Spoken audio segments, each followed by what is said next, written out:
আসসালামু আলাইকুম সুপ্রিয় দর্শক, আমি আজকে চলে আসছি আপনাদের মাঝে একটা নতুন এক্সপিরিয়েন্সে। আমি একটা গহীন জঙ্গলের দিকে হেঁটে আসছি। আসলে সন্ধ্যা হয়ে গেছে, আপনারা দেখতে পাচ্ছেন চারিদিকে খুব অনেকটা অন্ধকার হয়ে আসছে। তো এখানে ছোট জঙ্গল হলেও অনেক, আমি মুরব্বীদের কাছে শুনেছি এখানে অনেক প্রকার হিংস্র হায়নারা বাস করে। তো আমার শরীরটা এখন ছিমছিম করছে, আপনারা দেখতে পাচ্ছেন আমার পাশেই খুবই এক বড় একটা জঙ্গল। আসলে এই জঙ্গল থেকে একটা কি জন্য দড়িয়ে গেছে আমার কাছে এরকম মনে হয়েছে, ঠিক একটা বলতে পারতেছি না।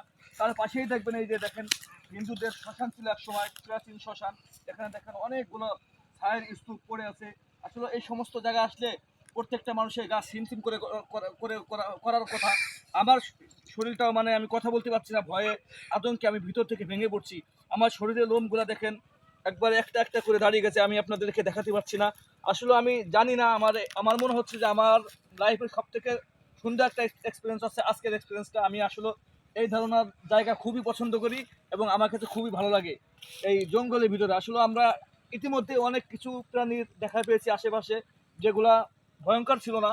তো আমার কাছে মনে হয় আমরা আর এখন সন্ধ্যা হয়ে যাচ্ছে, এখন আর ভিতরের দিকে ঢুকবো না, কারণ যে ভিতরের দিকে আরো সামনে আরো ঘন জঙ্গল আছে, এখানে আরো হিংস্র অনেক জিনিস থাকতে পারে, সেটা হয়তো আমাদের জন্য ভালো হবে না। তো সবাই ভিডিওটি ভালো লাগলে সাবস্ক্রাইব করে পাশে থাকবেন। আল্লাহ হাফেজ, খুদা হাফেজ, বাংলাদেশ জিন্দাবাদ।